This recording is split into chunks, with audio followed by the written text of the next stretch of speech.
할렐루야. 우리 성가대 찬양 정말 잘했습니다. 수요 예배가 막 기다려지는데 이유를 알 수 있을까요? 성가대 찬양 듣고 싶어가지고. 참 잘했어요. 여러분도 그렇죠? 적당히 거짓말 좀. 우리 최지원 집사님이 지도 잘하고 반주도 더 잘하는 것 같아요. 성가대 감사합니다. 어제 오늘 뭐 대구 그 신천지 모이는 데서 막 감염된 사람이 많이 나오니까 마음이 심란해요. 처음에는 뭐 대구 교회 그러다가 이제 자꾸만 이제 간 것 같아요. 그 신천지라는 신분을 밝혀라. 대구에 있는 우리 동기 목사님들이 정확하게 이제 해서 좀 일찍 알았죠. 어찌 됐든지 간에 많이 모이는 신천지 모임이니까 또 불신자들은 걱정을 더 많이 하죠. 성도도 마찬가지고. 그래서 여러분들이 꼭 마스크 쓰시고 그 다음에 손을 잘 씻으시고 예방하는 게 제일 좋을 것 같아요. 그래서 예배 마친 다음에 우리 당회 장로님들이 좀 모여서 뭐가 덕이 되는가 우리가 계속 고민하고 있어요. 우리 목회자들하고. 그래서 영성 새벽기도 문제도 한 번 더 토론을 하고 결정되는 대로 공지도 하고 문자도 보내고 그렇게 할 테니까 여러분들 기도 좀 많이 해주셨으면 합니다. 오늘 읽은 38절을 보면은 이 요한의 성품이 좀 특별한 것 같아요. 보면은 이 사람이 은혜 받고 참 나중에 굉장히 멋진 사람으로 변하죠. 성령의 인도하심을 받고. 우선은 여기 38절을 보면 시기와 질투가 아주 많은 사람입니다. 자, 어떤 내용인가? 그럼 38절을 같이 한번 더 읽어볼까요? 시작. 요한이 예수께 여짜오되 선생님, 우리를 따르지 않는 어떤 자가 주의 이름으로 귀신을 내쫓는 것을 우리가 보고 우리를 따르지 아니함으로 금하였나이다. 자, 먼저 예수님의 주변을 보면은 다양한 그룹의 제자들이 있어요. 자, 먼저는 12명의 제자가 있고 70명의 제자 그룹이 있고 그리고 또 다른 무리들이 있습니다. 뭐 이 밖에도 예수님의 사역을 적극적으로 도와주는 여자 성도들이 주변에 있는 것을 우리가 봅니다. 12제자가 아닌 어떤 사람이 예수님의 이름으로 귀신 추방하는 것을 이 제자들이 본 거예요. 곧바로 하는 말이 뭔가 하냐면은 요한이 이런 말을 했습니다만 아마 분위기가 다 이러지 않았겠나 이런 생각이 좀 들어요. 당신은 우리와 함께 하지 않는 사람이므로 주의 이름으로 귀신 추방을 하지 말라. 금했다는 거예요. 예수님의 이름으로 귀신 추방하는 거 그거 하면 안 돼. 왜요? 우리와 함께 하지 아니함으로. 뭔가 좀 이상해요. 보면은요. 제자들이 주님의 이름으로 귀신 추방을 금하는 것은 조건이 뭐냐? 다시 말하면 제자들을 따르지 않는다는 이유예요. 우리를 따르지 않는다는 그 이유 때문에 당신은 귀신 추방 사역을 너 하지 말아라. 자, 이렇게 이야기를 합니다. 그런데 여러분 보세요. 우리가 지금 마가복음 9장을 계속 공부하고 있는데 귀신 추방의 능력과 권세를 주시는 분은 누구냐면 예수님이거든요. 그래서 예수님의 이름과 권세로 우리가 추방할 수 있습니다. 여러분 29절에 우리가 익히 잘하는 말씀 한 번만 더 읽어볼까요? 29절 시작. 이르시되 기도 외에 다른 것으로는 이런 종류가 나갈 수 없느니라 하시니라. 여러분 여기 보세요. 기도 외에 다른 것으로는 이런 종류가, 이 종류가 뭐죠? 귀신 들림 현상. 그러니까 귀신 들림 현상에서 그 사람을 자유케 하는 방법은 뭐냐? 하나님을 의존하는 기도밖에 없다. 이렇게 이야기하는 거예요. 이 말은 하나님의 능력, 예수 그리스도의 능력, 성령의 능력으로 귀신 추방 사역을 하는 것이다. 좀 예수님께서 이렇게 말씀했습니다. 그러면서 이제 39절을 보면 예수님이 자 이렇게 권면을 합니다. 39절 보겠습니다. 시작. 예수께서 이르시되 금하지 말라. 내 이름을 의탁하여 능한 일을 행하고 즉시로 나를 비방할 자가 없느니라. 자, 제자들아, 금하지 말라, 막지 말라는 거예요. 내 이름을 의탁하여 능한 일을 하고, 그러니까 예수님께서 이 사람의 사역을 인정하는 거예요. 아주 능한 사역이야, 능력 사역입니다. 이렇게 주의 이름으로 능한 일을 하고 즉시로 예수님을 비방하거나 비난하거나 험담할 자가 없다는 것입니다. 한순간에 갑자기 돌변해가지고 예수님을 비난할 괴팍한 사람은 없다는 거예요. 성령의 인도함을 받고 성령의 임재 속에서 사역하는 사람은 그런 일 없다는 거예요. 성령이 막 괴팍하고 막 이랬다 저랬다 그런 요동치는 분이 아니라는 거예요. 자, 40절에서 예수님께서 이렇게 이야기를 합니다. 여러분 40절 보죠. 시작. 우리를 반대하지 않는 자는 우리를 위하는 자니라. 여러분 예수님과 제자들을 반대하지 않는 사람들은 우리를 위하는 것이라고 그렇게 이야기했어요. 막 적극적으로 막 환호하고 그래야만이 우리를 꼭 지지하는 것이 아니라는 거예요. 조용히 있으면서 반대하지 않고 침묵 속에 있는 사람도 마음속으로 우리를 지지하는 사람이 많다는 거죠. 그러니까 우리를 적극적으로 반대하는 사람과 그런 공동체가 아니라면 함께 일하라, 좀 연합하라, 우호적인 관계를 가져라, 그런 말이에요. 왜 그렇게 배타적인 생각을 가지냐? 요한아, 제자들아. 여러분 본문 38절과 40절은 하나님의 나라 선교라고 하는 관점에서 적용을 하면 돼요. 자, 예수님과 더불어 하나님의 나라가 어떻게 해서 이 땅에 임했습니다. 자, 이에 대한 증거가 뭐냐면 귀신 추방, 그 다음에 질병 치료의 기적, 사망의 그늘진 동네에 복음이 증거되고 믿는 자의 수가 점점점 많아지는 것은 그리스도와 함께 하나님의 나라가 이 땅에 임했다는 증거라는 거죠. 자, 이럴 경우에는 12제자, 70명의 제자, 또 다른 무리들, 자, 이것을 조금 넓혀서 다른 교회, 복음적인 단체와 연합해서 하나님의 나라 선교를 할 수 있다, 그런 말이에요. 좀 넓은 마음을 좀 가져라. 왜 그렇게 배타적이냐? 왜 그렇게 마음이 좁으냐? 이런 말입니다.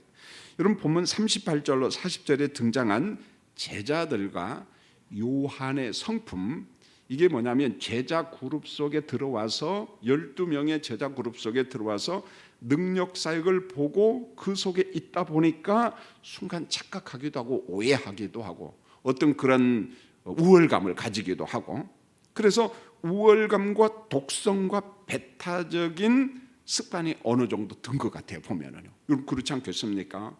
12명의 제자가 예수님 모시고 다니면서 능력 사역을 하고 귀신이 나가고 병든 자가 고치고 대단하잖아요, 여러분요. 그러니까 오만해진 거예요, 보면. 그리고 남들을 실족해 하는 제자들이 된 겁니다. 당신은 귀신 추방 사역을 하지 마세요. 능한 사역을 한 사람을 보고 요한이, 제자들의 분위기가 그랬다는 거예요. 우리와 함께 하지 아니하니까, 우리 그룹 속에 없으니까.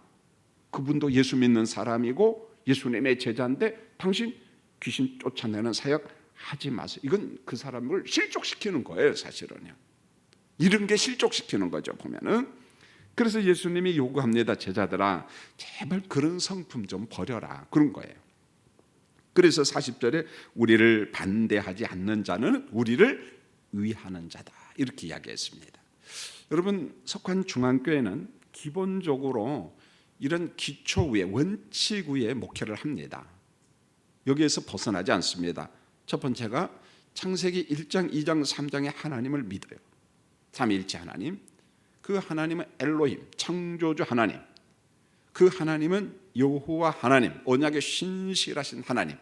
우리는 그 삼위일체 하나님을 믿습니다. 그 다음에 우리는 예수님의 성육신을 믿습니다. 예수님의 십자가와 부활 사건을 믿습니다. 성경 66권으로 우리는 충족하며 성경의 무오성을 믿어요, 무오함을. 자, 우리는 예수 그리스도의 십자가와 부활의 대속을 믿습니다. 그 그리스도를 믿음으로 말미암아 구원받는다는 오직 믿음, 오직 은혜를 믿어요. 그 다음에 예수님의 재림과 완성된 하나님의 나라를 믿고 지옥이 있음을 믿습니다. 요 고백을 하면 개혁파교회입니다. 이게 그저 단순히 그냥 우리가 늘 들으니까 그러는데, 여러분 어떤 단체와 교류를 할 때 이 고백을 하면, 믿는다고 인정하면은요, 그 단체와 우리 교단과 교류를 하는 거예요.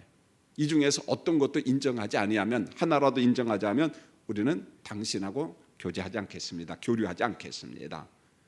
그런 거거든요. 보면은, 자, 우리 교회가 믿고 고백하는 교리를 다른 교회, 더 나아가서 다른 교단, 다른 선교단체 성도들이 믿고 고백한다면은 약간의 부수적인 교리 차이가 있어도, 선교를 위해서 우리가 연합을 해야 돼요. 나 혼자 아니요, 연합해야 된다는 겁니다. 여러분, 교회를 분열시킨 이단 빼고요, 이 근본주의자들이 있어요. 근본주의자라는 말이 이단이다 그런 말이 아니에요. 어떤 면에 있어서 굉장히 열심 당원들이에요. 바리새파와 같은 사람인지도 모르겠어요, 이 사람들은요. 그런데 이 근본주의자들에 보면은 자기들만 옳고 조금은 넓게 생각하는 사람들은 틀리다고 이 소화적 생각을 하고 교회를 자꾸만 분열시키는 이 근본주의자들, 성경을 지나치게 문자주의로 해석하는, 아주 참 피곤해요. 물론 믿음이 좋고 그분들이 성경을 지키려고 하는 선한 열정은 아는데 연합을 못합니다. 그래서 자꾸만 분열이 되고 바람직하지 않다는 거죠. 보면, 여러분, 선교는 전략이고 팀 선교를 해야만이 효율적으로 복음을 전할 수가 있다는 거예요. 그래서 우리가 조금 전에 이야기한 이 핵심 교리를 믿고 인정한다면은 약간의 그런 차이점이 있거든요. 보면은요, 예를 들어서 침례교 같은 경우에는 유아 세례를 받지 않거든요. 보면은요, 그렇다고 해서 그들이 이단이냐? 그렇지 않아요. 복음적이거든요. 보면, 그러면 우리가 같이 교류할 수도 있고, 그렇죠. 보면, 이런 조금은 넓은 마음을 가지고 하나님의 나라 선교를 위해서 교회와 교회, 교단과 교단, 그리고 교회와 교단과 선교단체, 이 복음적인 선교단체가 얼마나 많습니까? 그 단체와 연합을 하면서 하나님의 나라를 세워가야죠. 여러분, 41절은 어려운 말씀은 아닌데 그러나 해석을 옳게 해야 돼요. 여러분, 41절 읽겠습니다. 시작. 누구든지 너희가 그리스도에게 속한 자라 하여 물한 그릇이라도 주면 내가 진실로 너희에게 이르노니 그가 결코 상을 잃지 않으리라. 자, 누구든지 그리스도에게 속한 자라는 이유로, 이 말은 예수 믿는다는 이유로, 엄밀하게 말하면 전도자들입니다. 순회 전도자들. 초대교회 순회 전도자들은 참 어려웠습니다. 어떤 때는 먹을 음식도 부족하고, 왜요? 이 먹거리를 짊어지고 다닐 수가 없거든요. 그리고 어디 가서 난 전도자입니다 하면은 동네 사람이 초청해서 음식을 대접하면 먹고, 또 잠자리를 주면 자고, 또 옷도 한 벌 주면은 입고, 그렇지 않으면 굶는 거예요. 보면은요. 그런데 저 사람이, 전도자가 그리스도에게 속한 자라는 이유로 물 한 그릇을 대접받으면은, 만약에 예수 믿는 나를 대접한다면은 그 사람은 결코 상을 잃지 않으리라. 여러분, 비근한 예죠. 우리가 시골 전도 여행을 갔는데 목이 말라요. 뭐 외국도 가능합니다. 그런데 그 동네 사람과 대화하는데 목이 마른 나를 갖다가 대접했다. 전도자인 나를 대접을 했다. 그러면은 하나님께서 그 사람을 보상한다는, 인정한다는 것입니다. 잘했다, 칭찬한다는 거예요.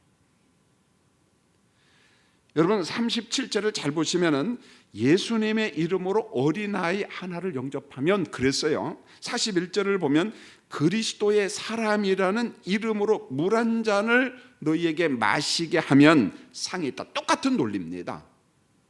우리 주변에 어린아이와 같은 소자들이 있으면은 대접하라, 실족시키지 말아라. 그 다음에 그리스도의 이름으로 전도하는 나그네들, 자, 그런 사람들 소홀히 하지 말고 물 한 잔이라도 좀 대접하라, 마시게 하면은 하나님의 상이 있다. 동일한 논리예요.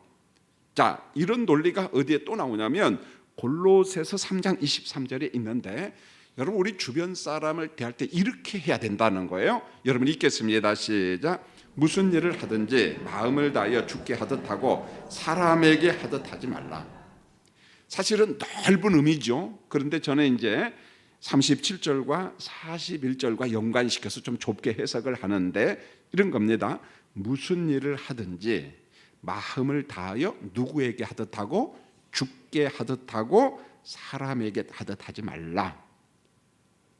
자, 좁게 해석해서 우리 앞에 있는 사람을 대하는 자세도 기본적으로 누구에게 하듯이요?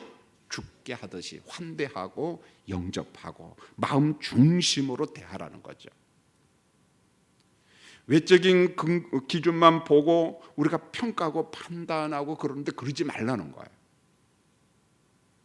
저 사람도 하나님이 내게 보냈구나, 주님이 내게 보냈구나, 그 마음을 가지고 하나님의 형상 신학을 가지고 좀 대해주라는 거예요. 이게 바로 주변과의 관계의 근본이라는 거예요. 여러분 42절부터는 이제 과장법적 교훈인데 여러분 잘 이해를 해야 됩니다. 우리가 늘 접하는 말인데 자칫 잘못하면 왜곡할 수 있어요. 여러분 42절 같이 봅니다. 시작. 또 누구든지 나를 믿는 이 작은 자들 중 하나라도 실족하게 하면 차라리 연자 맷돌이 그 목에 매여 바다에 던져지는 것이 나으리라. 나를 믿는 작은 자라도, 그러니까 공동체 안에 있는 작은 소자일지라도, 어린아이일지라도, 나그네일지라도 실족시키지 말라는 거예요. 넘어지게 하면 안 된다는 겁니다. 여러분 실족이라는 말은 일종의 올무고 함정이잖아요. 우리가 실족시켜서 그 사람 교회를 떠나게 한다거나 여러 가지 이유가 있겠죠. 보면은요.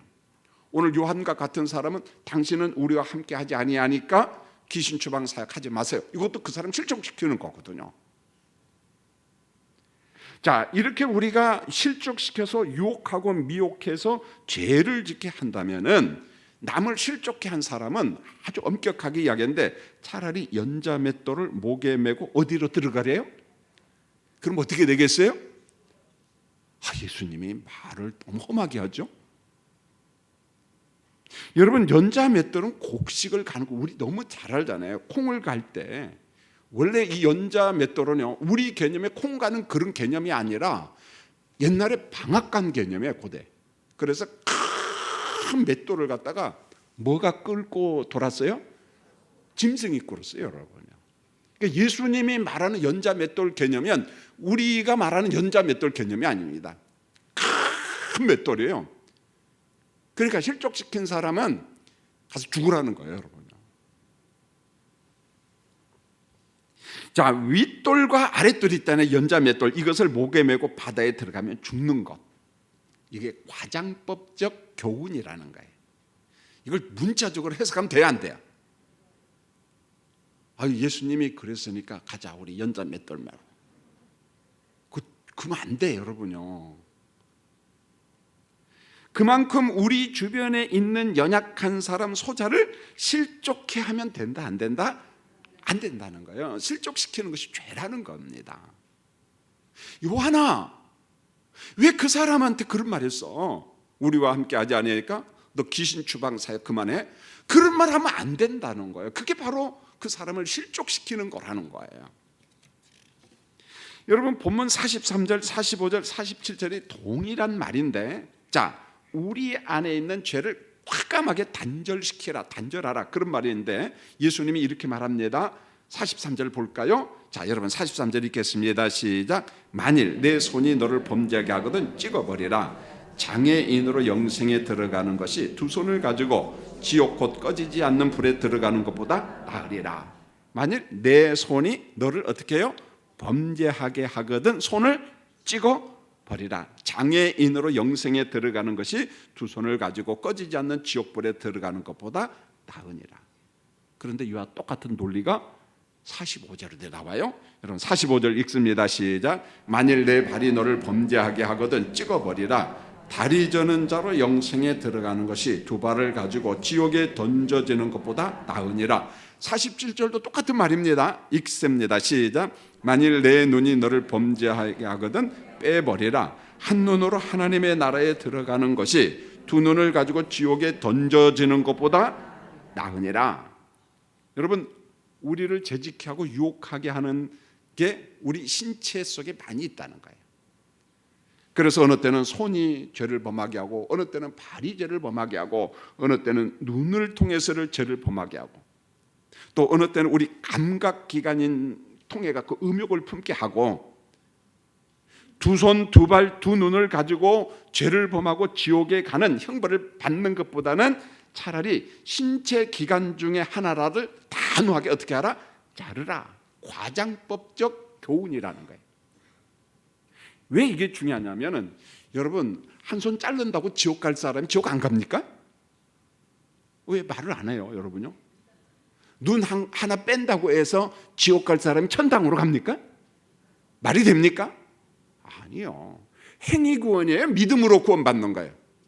만약에 눈 하나 빼고 지옥 가지 않고 천당 간다면 그건 행위 구원이거든. 말이 안 돼요. 여러분 이 말씀은 문자적으로 적용하면 안 된다는 거죠. 죄에 대하여 단호하라. 실족시키지 말라, 그런 말이에요. 주님이 아주 단호한, 제자들아, 성도들아, 단호하라. 공동체 안에 작은 소자라도, 어린아이 같은 사람일지라도 실족시키지 말라. 요한아, 너와 함께 있지 않는다고 해서 그 사람 보고 귀신 추방 사역하지 말라고 하는데 너 그 말했지? 그러면 입 뽑아내라, 그런 말이에요. 똑같은 말입니다.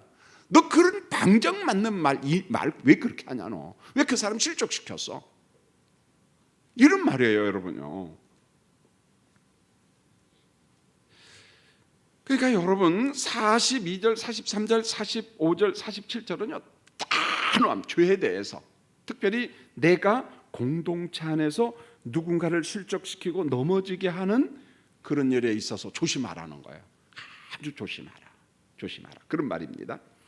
여러분 이제 48절은 지옥에 대한 그림인데 48절, 49절, 50절 이게 늘 평범해요. 저도 어떤 때는 48절하고 49절하고 묶어가지고 교인들한테 겁줄 때도 있고, 어느 때는 기분 좋을 때는 48절 따로 49절을 50절로 묶고, 그만큼 이게 해석이 어려운 거예요. 쉬운 게 아닙니다.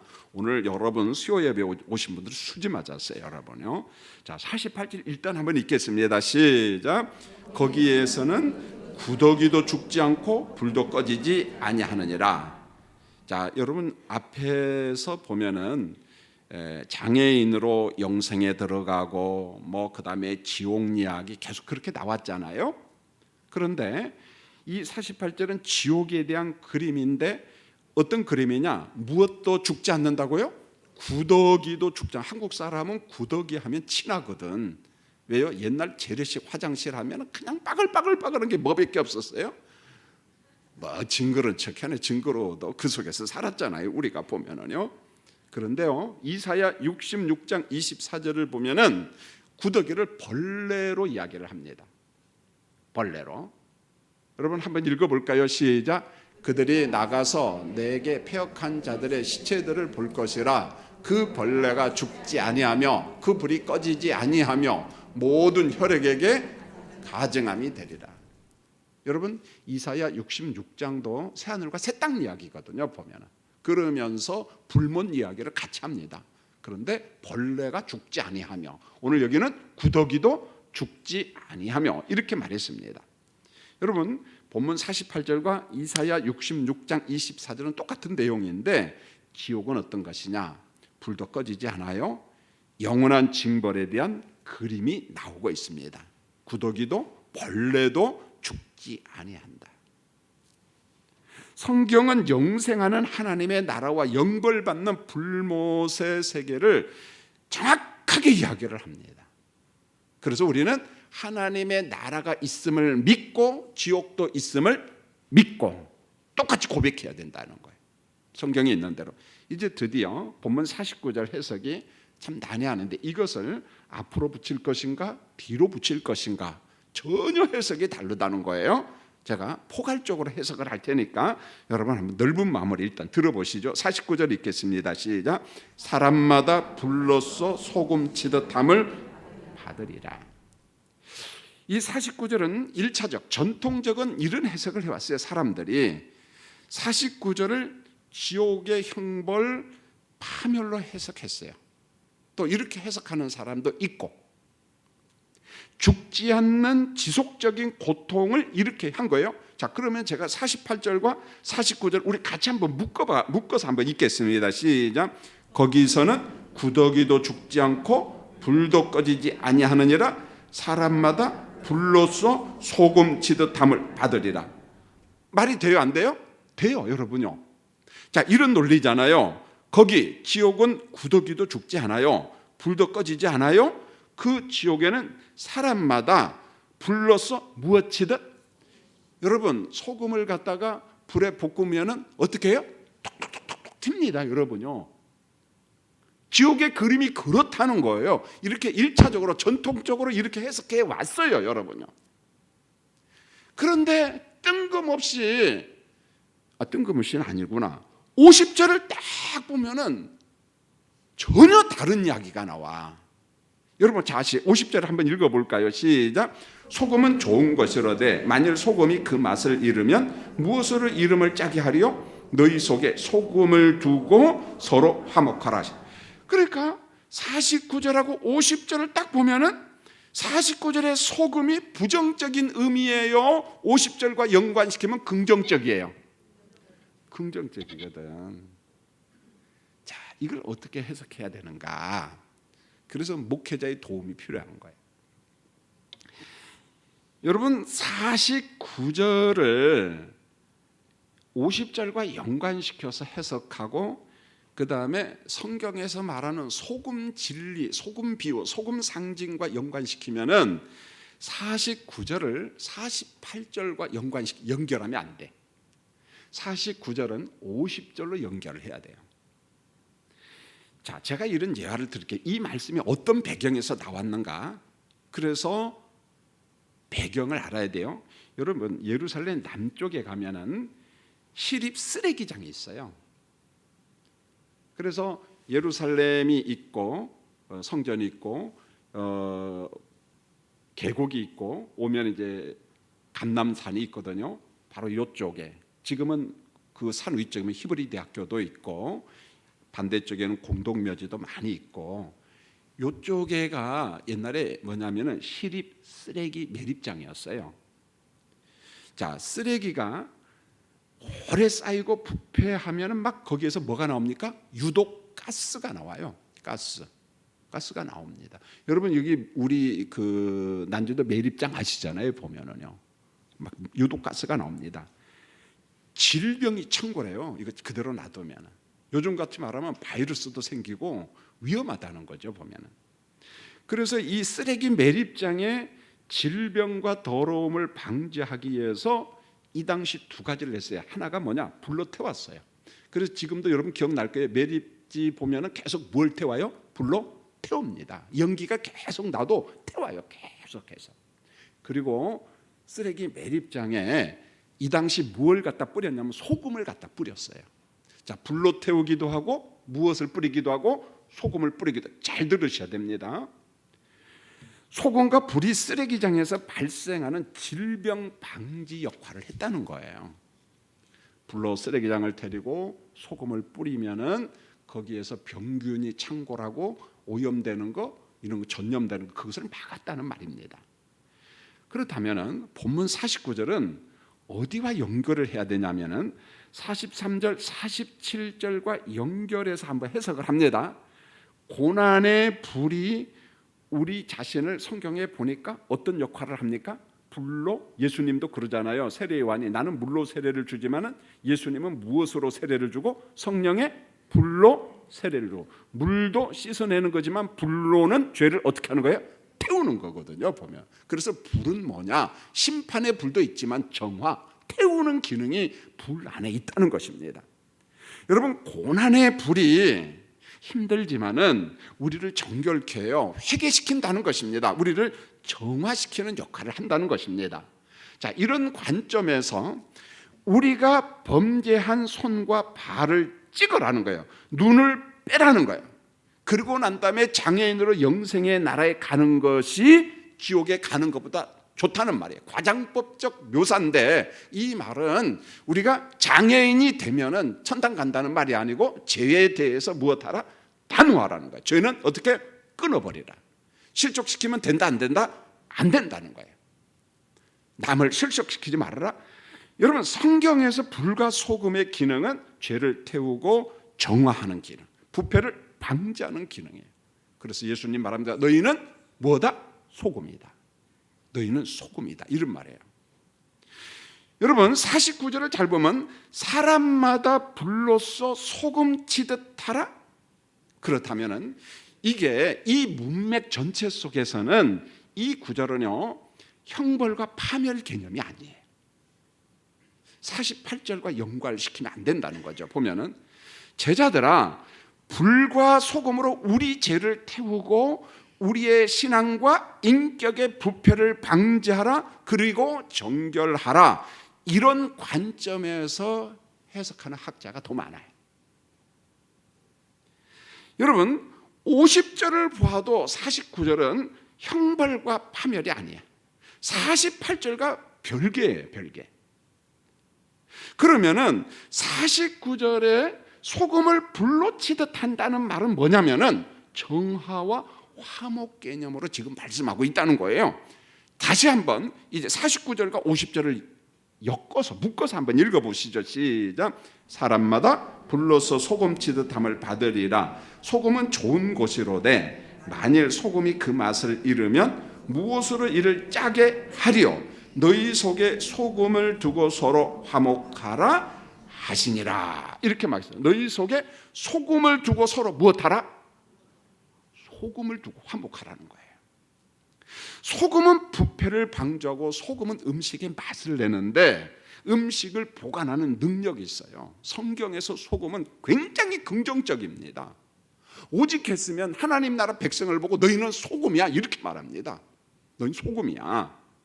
여러분, 49절과 50절을 앞에 보았던 38절과 40절을 연결하면 소금은 부정의 뜻이 아니라 긍정의 뜻으로 나와요. 제자들아, 요한아, 독선과 배타적인 우월감을 버리고 너 자신을 좀 소금처럼 녹여서 맛을 좀 내라.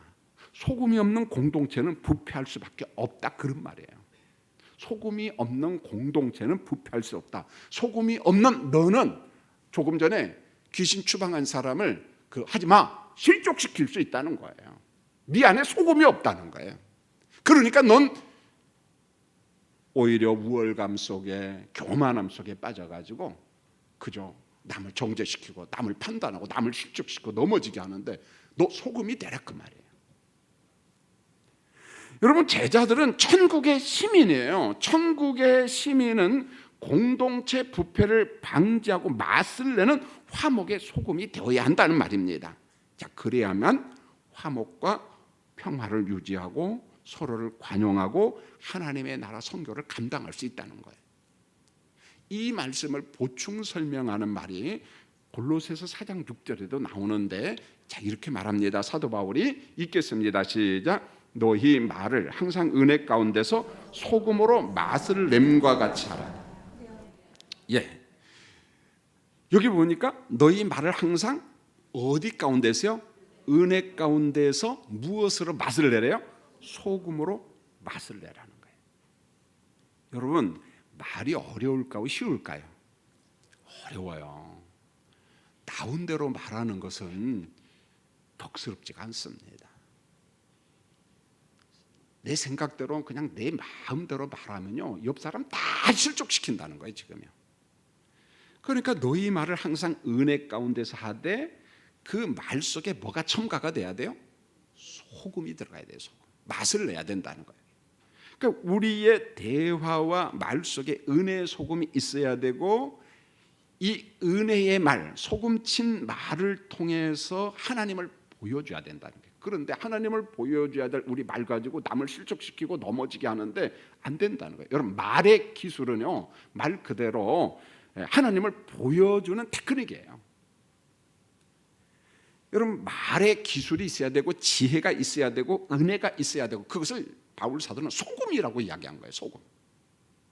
우리 말이 맛이 있어야 된다는 거예요. 말. 그래서 이 말로 인하여 남을 실족시키지 말아라. 여러분 본문 48절, 49절, 50절은 결코 쉬운 본문은 아니에요. 그래서 전통적으로 48, 49절을 묶어서 해석하면은 전통적으로는 지옥의 그림이고, 또 후자는 49절과 50절을 묶어내요. 48절과 49절을 분리시켜 가지고 이것은 소금, 불은 정화 개념, 맛을 내는 개념. 그래서 우리는 하나님의 나라 공동체에서 누구누구를 실족시키지 않기 위해서 특별히 우리가 소금 노릇, 소금처럼 이렇게 생활을 해야 된다. 그렇게 지금 이야기를 하는 겁니다. 그래서 어느 목사님들이 48절, 49절을 묶어서 설교를 해도 은혜가 돼요. 네, 은혜가 됩니다. 저거 우리 김기선 목사님 그건 틀렸다고 했는데 아니요. 그냥 넓게 해석하면 돼요. 그리고 49절로 50절을 묶어서 해석하는 교역자 있으면은 저 어디서 한 수 배웠네. 저 똑똑하네. 그렇게 칭찬하면 됩니다. 무슨 말인지 아시겠죠? 그러니까 이걸 놓고 너무 지나치게 막 이러쿵저러쿵 할 필요 없고 두 해석이 나오면은 그냥 좀 좋게 했다 그렇게 받아들이면 될 것 같아요. 이제 말씀을 맺으려고 합니다. 여러분 남을 실족시킨다는 거, 우리는 이제 실족이라는 개념을 그저 좀 큰 것으로 보죠 그냥. 그런데 오늘 사실 예수님이 그 실족 이야기 할 때는 어떤 사람이 귀신을 쫓아냈는데 너는 우리 그룹 속에 있지 않기 때문에 귀신 추방 사역을 하지 말라. 그게 실족이라는 거예요. 그러니까 예수님은 금하지 말라. 그러고 보면은 우리의 실수는 남을 실족시키는 것은 적은 것 같아요? 조금 많은 것 같아요? 많아요. 이 말 속에 뭐가 들어가요? 은혜와 두 번째로 뭐가 있어야 돼요? 소금이 있어요. 말은 맛이 있어야 돼. 어떻게 해야 되는지 성령 안에서 우리 언어, 말을 소금치듯 맛깔나게 말하는 우리 교인들이 되시기를 축원합니다. 자, 교회 소식을 제가 전하겠어요.